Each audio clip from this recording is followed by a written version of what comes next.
back to Sisters on a Soapbox. So, last week, if you tuned in, you heard Abby and I talk about some healthy things that can help make your home a happy and peaceful place for your family to live. But that is just a diving board for one of our favorite topics, and that is inviting other people into our home and having a home that is tidy, not sterile, comfortable, and a place where we can just all gather and feel nurtured and encouraged. And to practice hospitality to others is a goal that we should all have for our lives. So, this week, hospitality. How do we make it a habit? How do we make it a lifestyle? Just being hospitable one to another, both our brethren, our fellow believers, and those that need to hear the gospel and how much the Lord loves them. So, Abby, what is hospitality?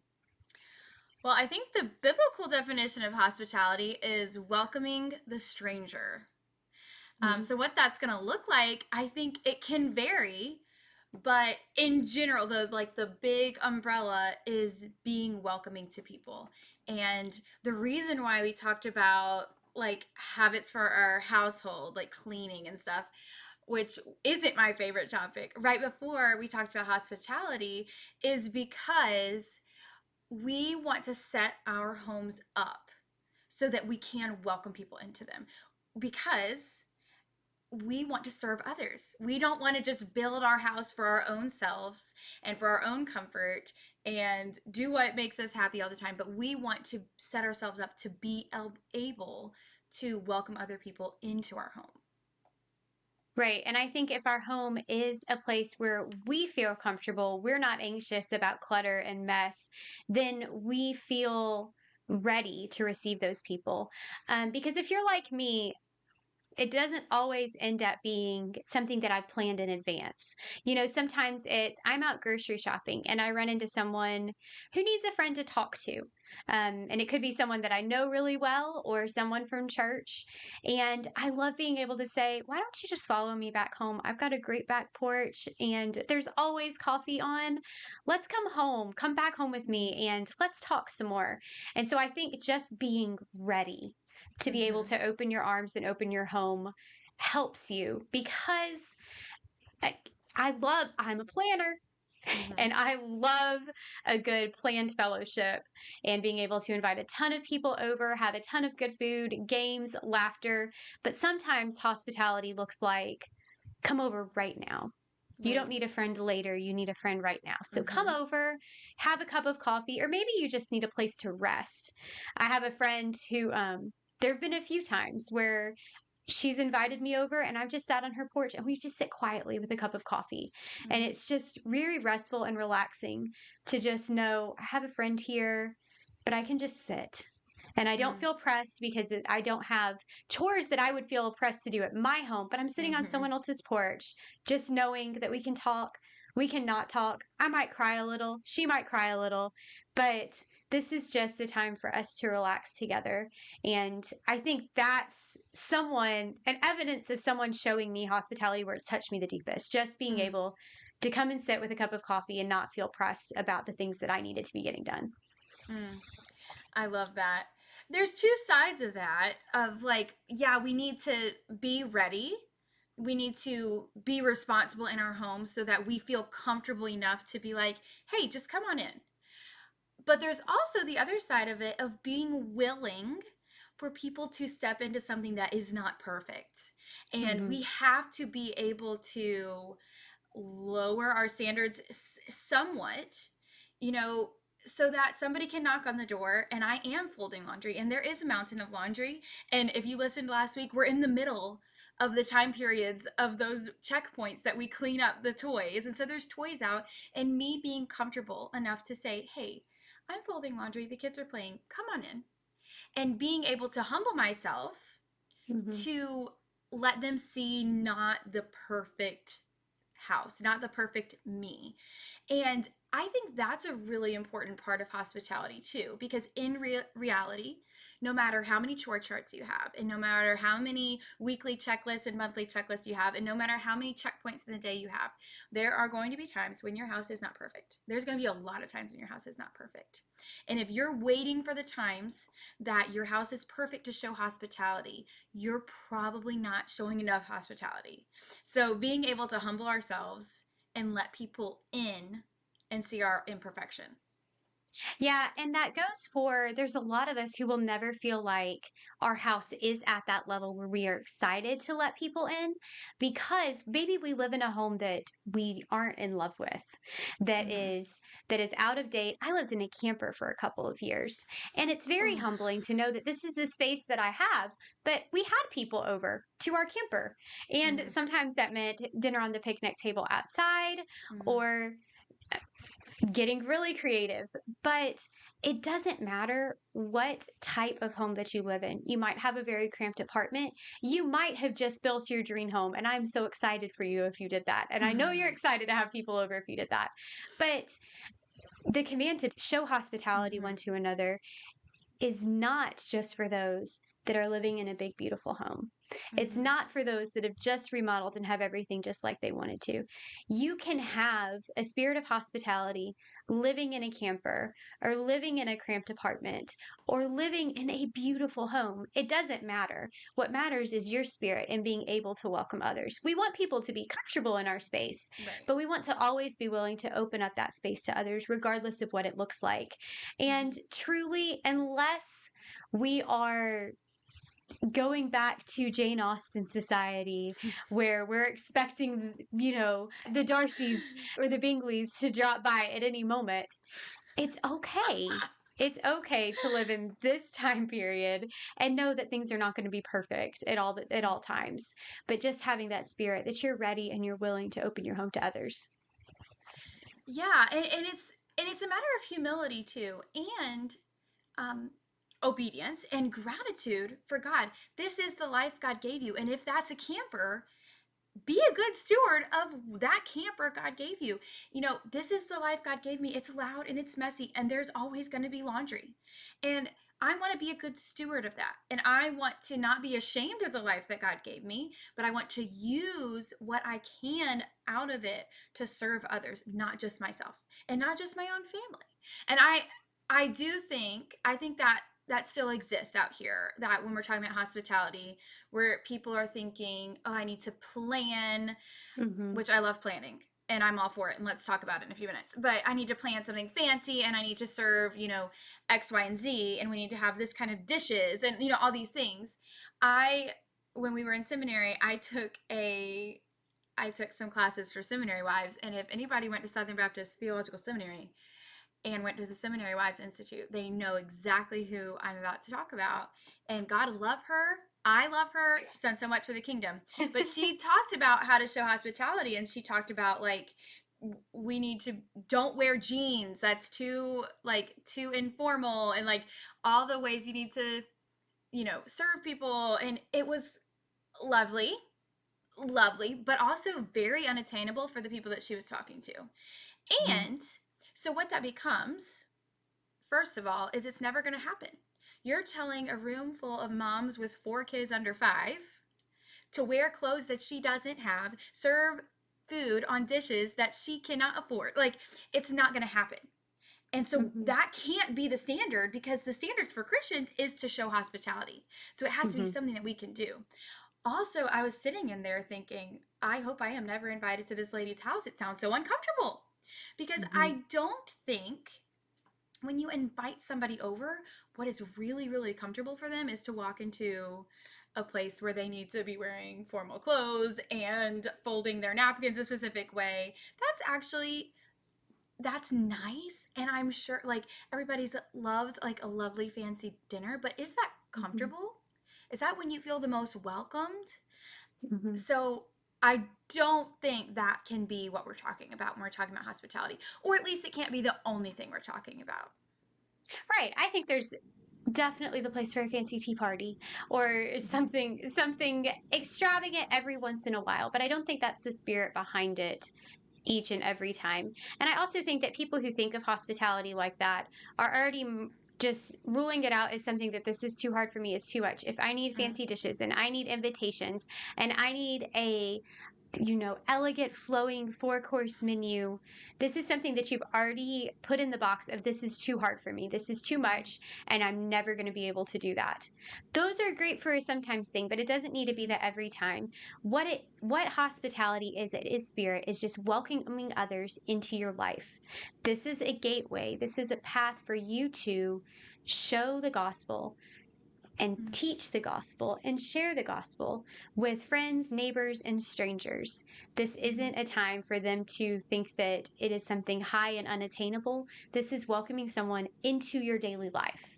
I think Right, that's the spirit of hospitality, just stepping into your daily life. right. And the spirit is service. It's Yes. not always convenient. It's Hmm. not always the number one thing that you would want to be doing or the thing that you feel like you need to be doing the most. It is, I think, by definition, hospitality requires some level of sacrifice. Hmm. And that's really important. In hospitality, we're preferring the interests of others over our own. Would it be easier when your kids are napping to turn on an audiobook and fold your laundry? Yes. Is there sometimes a better but harder thing that you could be doing? Yeah. Yeah. Inviting that neighbor Mm-hmm. to just come step in and give her a safe and open place to talk while you fold your laundry. Mm-hmm. I love the book. My favorite hospitality book is by Rosaria Butterfield, and Mm-hmm. it's called The Gospel Comes with a House Key, Practicing Radically Ordinary Hospitality in Our Post-Christian World. I loved it. It has so many really helpful tips, and I love the term radically ordinary hospitality because it is radical. It's not something that we see everyone practicing. People invite their friends over, but to invite people you don't know well, Mm-hmm. people that don't aren't in your age bracket, people that don't have the same, family makeup as you, who don't have kids the same age as your kids or aren't the same Mm-hmm. age as you, that's radical. But it should be ordinary. It should be something that we're always doing. And she says in her book that all Christians are called to practice hospitality in their homes. Houses run by single Christians are just as vital, necessary, and needed in the practice of hospitality as those run by married people. Households without children, households with children, each of us model Christ's blessings. The redeemed rich and the redeemed poor, everyone in between, are called to practice Christian hospitality in their households, their dorm rooms, and bus stops or community gardens. And I love that because some people even think that it's something for the married people to do. Mm-hmm. But it doesn't matter what walk of life that you're in. We're all called to practice hospitality. And so maybe you're a single person and you can practice hospitality right now in your dorm room by practicing maybe the outcast, the underdog that doesn't have a lot of friends. Reach out to that person, invite them into your dorm room for a hot tea or a hot chocolate. Try to connect with people that you don't know, that need friends, that need the gospel. And then there are people who are older than us and their children are grown and moved away, and it ministers to their hearts to be invited into a home where there are children and there are families gathering over meals and games. So there's a pathway for hospitality no matter what walk of life that you're in. Yeah, I love that quote. It goes back to what we were talking about earlier is be a good steward of the life and of the resources God has given you. And for some of us, that isn't a house or that isn't quiet or that isn't clean or not that you should be living in a pigsty, but like it's not always going to be clean. You know what I'm It's saying? not sterile. Yeah. Yeah.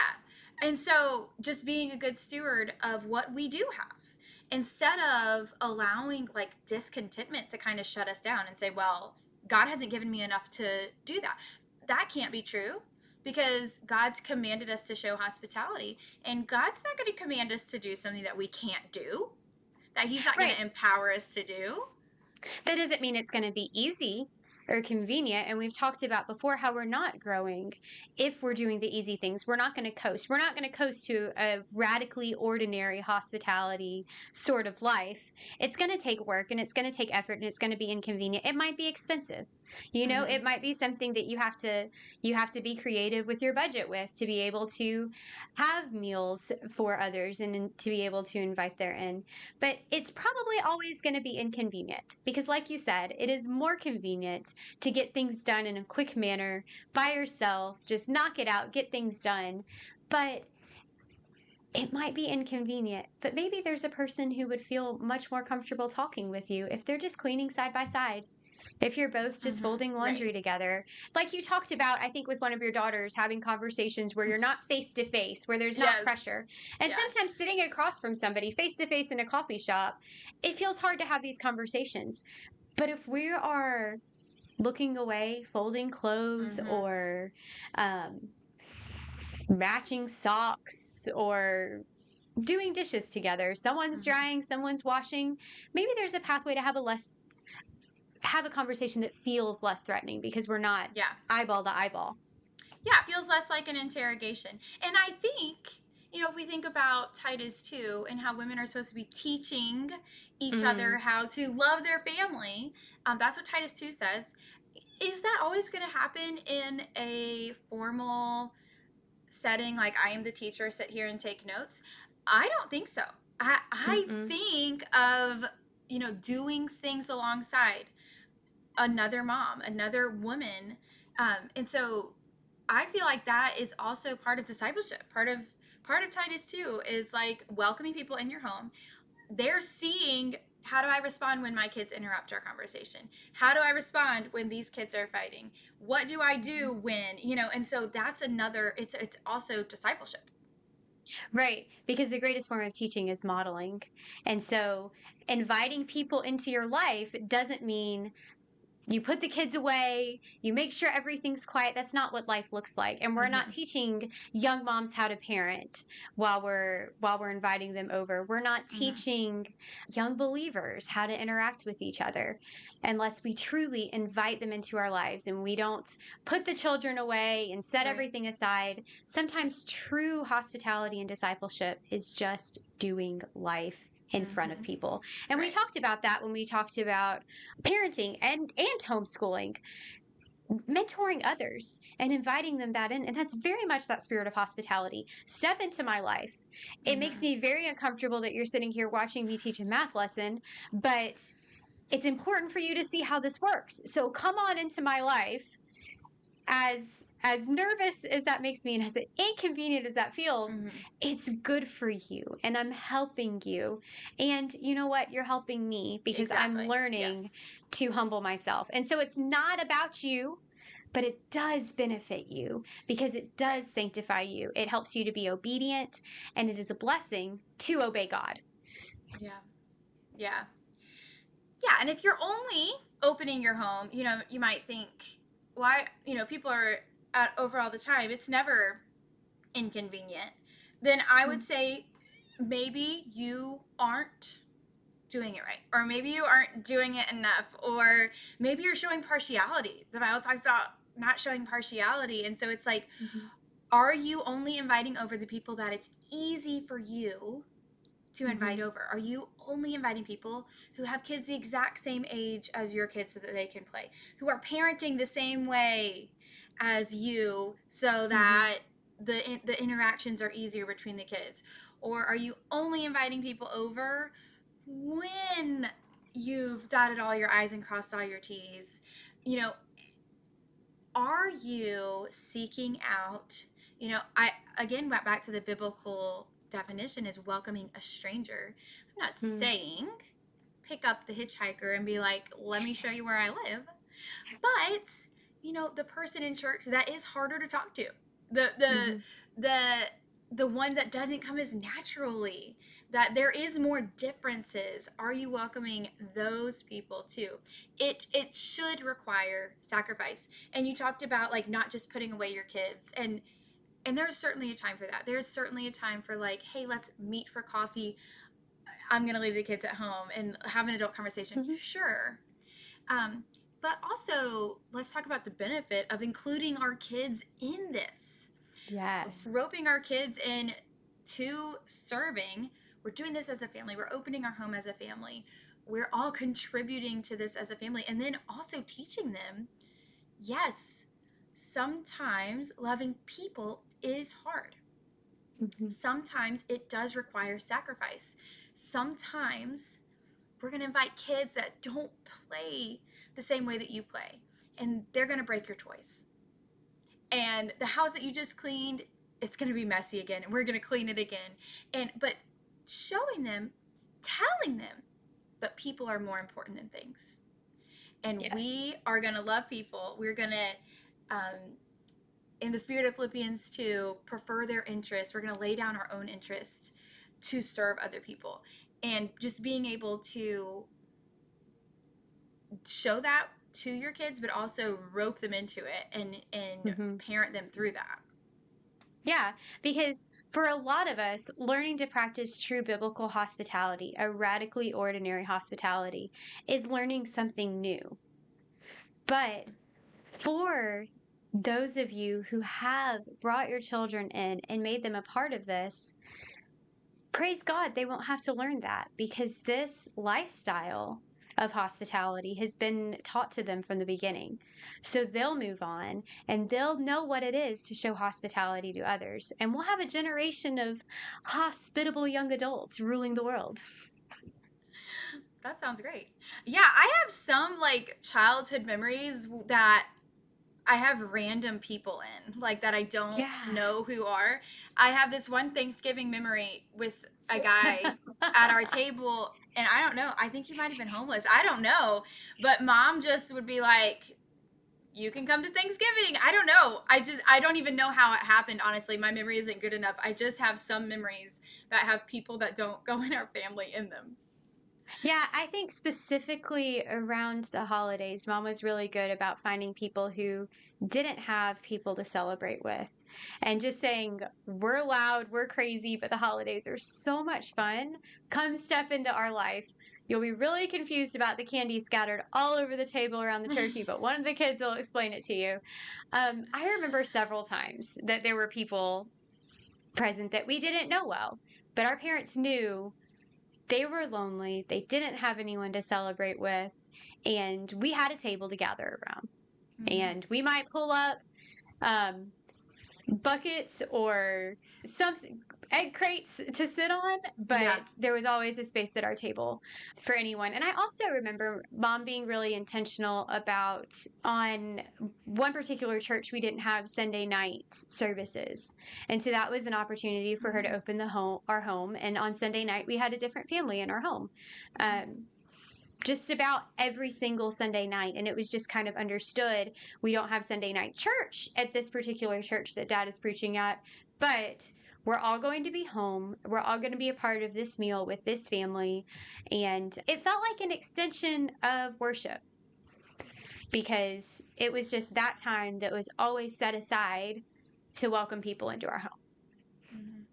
And maybe that's a good tip is like mom used that time that was built in. Our Sundays are already set apart. Our Mm-hmm. Sundays, we're already not putting things on the calendar. We're already devoting that day to church. Like if you could find some time on your calendar, that makes sense.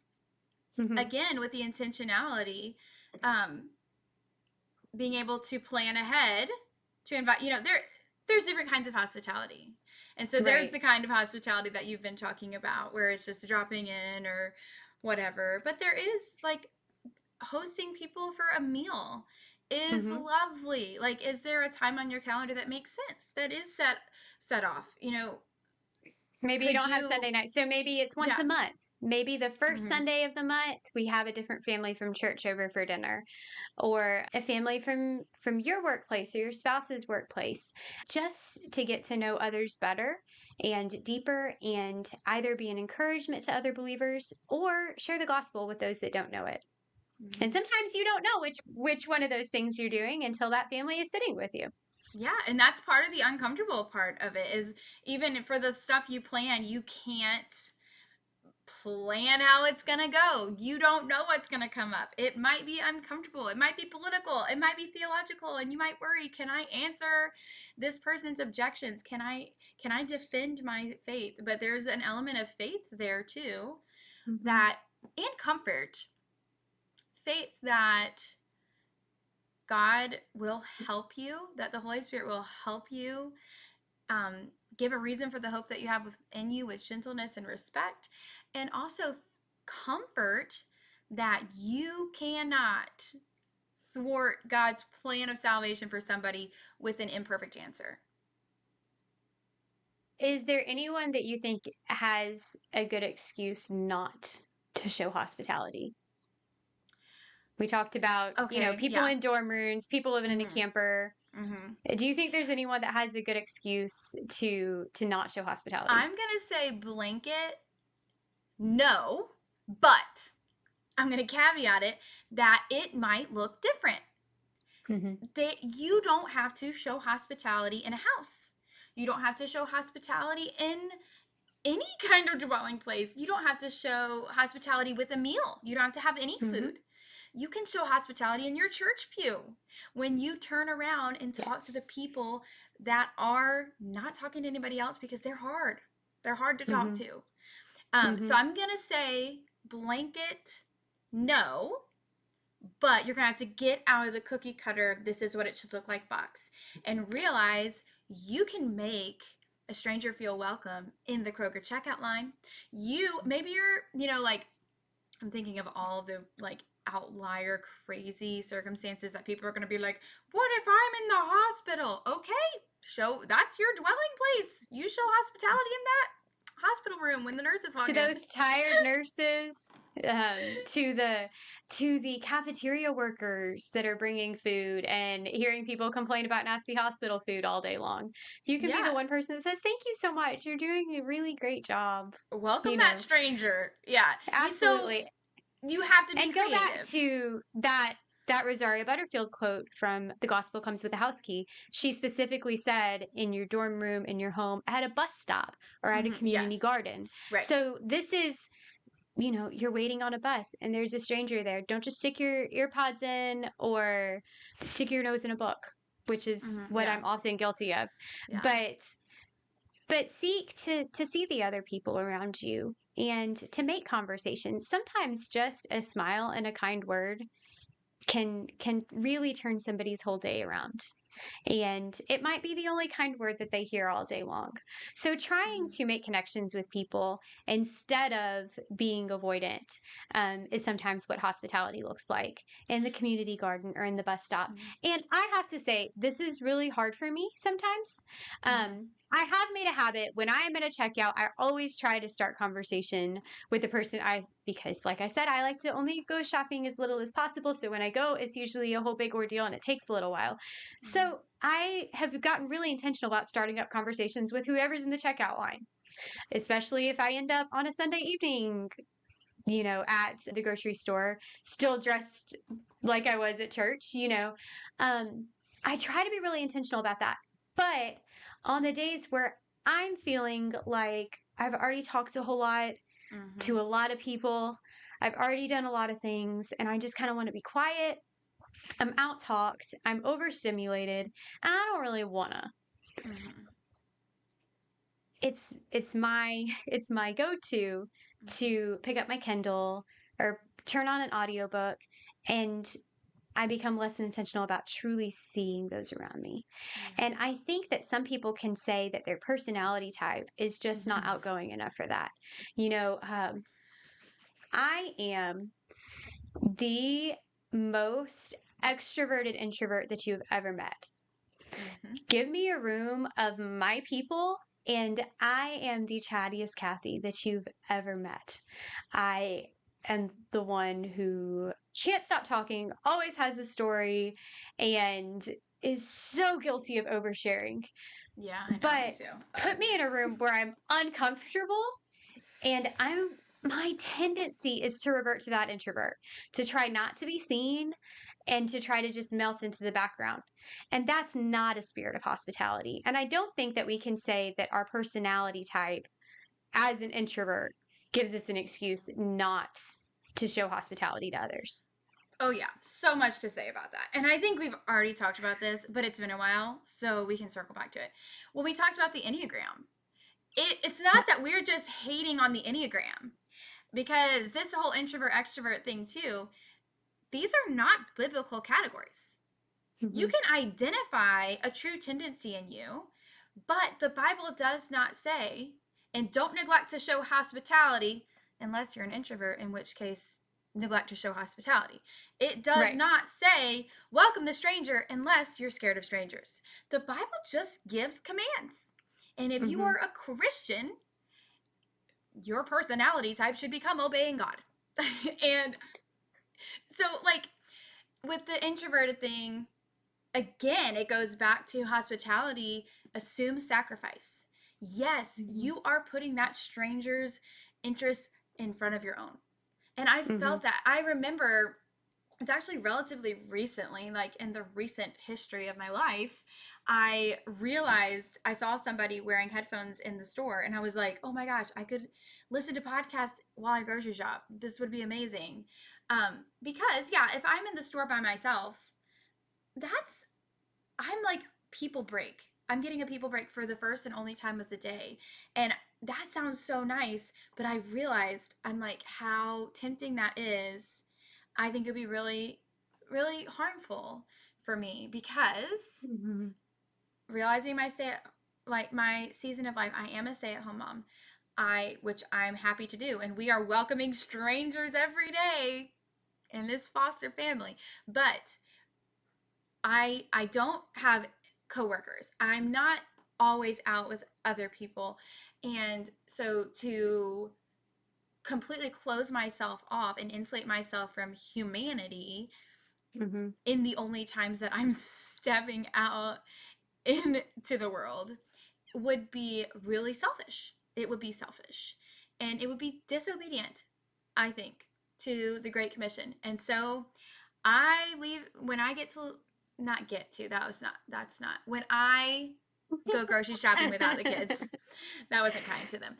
When which I know you, and that is not often. it's very rare, but again, that's when I'm like, oh, I'm by myself. Like I'll get a coffee. I could, but I intentionally do not let myself put headphones in, and I intentionally, if you live in a small town, I go for the grocery checkout. I know the lady.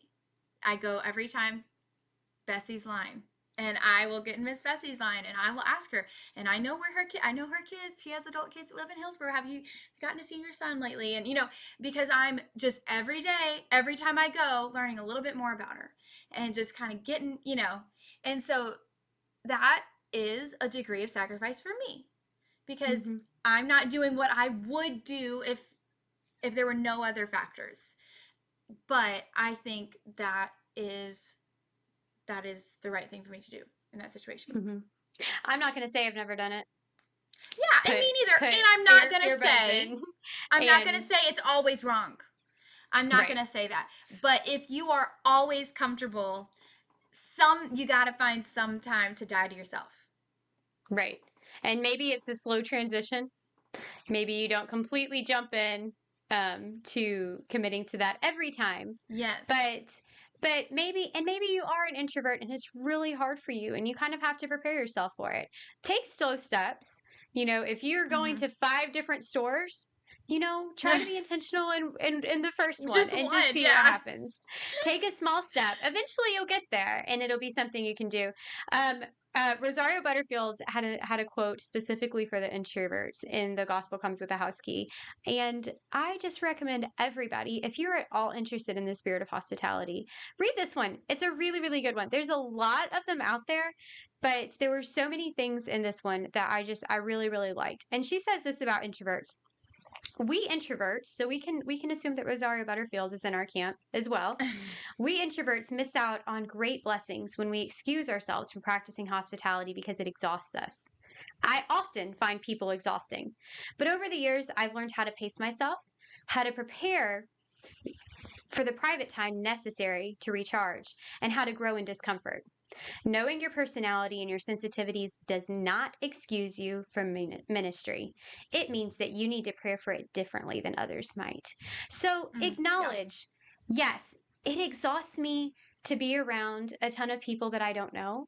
So I'm going to give myself an hour of quiet time after everybody goes home. Or after I finish this, I'm going to sit in my car for a few minutes longer before I drive home and interact with my family.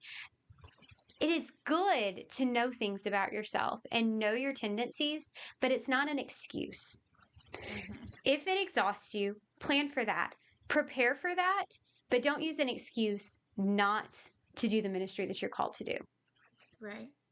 And if you identify this as a weakness in your life, instead of thinking, oh, well, God's equipped other people to do this instead of me, instead of thinking that way, actually, what you should be thinking is, I need to be all the more intentional.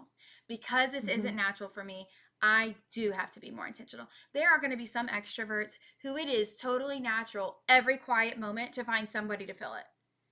Good for you. That's not me. And so because of that, we've talked about our check-in that my husband and I do. And the last thing that we do after we have our check-in is we look at the calendar for the week. And so this Sunday night, we had our check-in and then we are going through our calendar. And at the end of filling out everything, I was like, okay, I'm noticing there's 2 nights, evenings with nothing. Which one should we try to have somebody over? And so look ahead, if you're doing the check-in or if you're sitting down with the calendar, when is an empty spot that you could pencil something in, because it's not going to come natural to you. You might not be a last minute person. Pencil something in. And like Anna said, you don't have to pencil in something every night. You shouldn't pencil something in every night, but you're looking at a month. Choose a day. Mm-hmm. Mm-hmm. And baby steps. If Yeah. it's not something that you have already made a habit of, take baby steps. But Mm-hmm. it is going to be uncomfortable. And it takes discomfort to grow and to Yeah. learn and to change and become holy. And Mm-hmm. again, this is a lot of the things we say. We say this is some good tips, but this is Mm-hmm. obedience. This is obedience. Going to church is obedience. There's some things that we talk about that this is just, it's what we're Preference. called to do. So here's some ways that you can be obedient. Yeah. Right. So the command is be hospitable. What that's going to look like for you, there's freedom there. Is Mm-hmm. that going to look like having people over for a meal? Or is that too much for you right now? Or could you say, hey, after dinner, why don't you come over for coffee and tea? You know, it so it's not a command, you must host this many people for this many meals of this many, whatever. The command is to be welcoming. Mm-hmm. How are you going to do that? And do it in a sacrificial way. Don't do it just to be Mm-hmm. self serving, and don't fall into the trap of this is a ministry for somebody else. I was thinking today, it is in the Bible, the qualifications for pastors. He must be hospitable. And so I think a lot of people look at that qualification list and it's like, okay, these are the things the pastor does. Well, almost all the things on that list are actually things that Christians do. And yes, the pastor must do them. It would be disqualifying. If your pastor isn't hospitable, he's not qualified to be a pastor according to that list. Mm-hmm. But most all of those things are things that are commands for all Christians. And a pastor should be doing them and be able to say, follow me as I follow Christ. But it's not that pastors are to be hospitable, members are to be coming to the pastor's house for dinner every night. That's not the situation. But I think a lot of times we can use that as a crutch to fall back on, like, oh, that's for the extroverted Christians or the Christians in um like formal ministry. Well, like, ministry is for all Christians. The Mm-hmm. pastor equips the saints for the work of ministry. So yes, he should be being hospitable, and you should be following him in that because he's following Christ. Because the well, the biggest reason that we're going to be hospitable is because God said so. and we're going to Mhm. obey him. But when we show hospitality, we are reflecting God's character, because God welcomes the stranger because God welcomes you. And you think about like creation, and God put Adam and Eve in this beautiful garden. Like, how hospitable! How hospitable that Mhm. God just created this lovely garden and just brought Adam and Eve into it. And think about the world, and we're all just living in God's world, God's beautiful, lovely world that He is welcoming us into, and He didn't have to. Mhm. And it Absolutely. came at great cost. And if you think about God's kingdom, that's where we see more than anything God welcoming strangers and enemies. And so when we do this, we are reflecting God's character back to Him. So it's not something for just some Christians. Right. And I think that it's important for us to remember too that what we have is not ours. Mm-hmm. Everything that we have is a gift from God, and we need to treat it like that. And so we can't be selfish with our home or our time or our energy, because these are all things that the Lord has given to us, and Mm-hmm. we're to use to serve and to love others and to reflect His goodness and His character. So your Mm-hmm. home is not yours. It is something that God has given you as a tool to use. And by showing hospitality to the brethren, to the stranger, to your neighbor, Mm-hmm. you have the opportunity to reflect the love of Christ and to prayerfully share the gospel with the friend, the neighbor, the Mm-hmm. coworker, and the complete stranger. So I think just remembering that everything we have is a gift from God. Use it to serve others. Use it to share God's love with others. Yeah, good word. Okay, so leaving you with one more quote, and if you have not gotten the title of this book, we're going to plug it one more time. The gospel comes with a house key. The last quote: radically ordinary and daily hospitality is the basic building life for vital Christian living. Start anywhere, but start. That's a good word. Yeah, go put something on your calendar.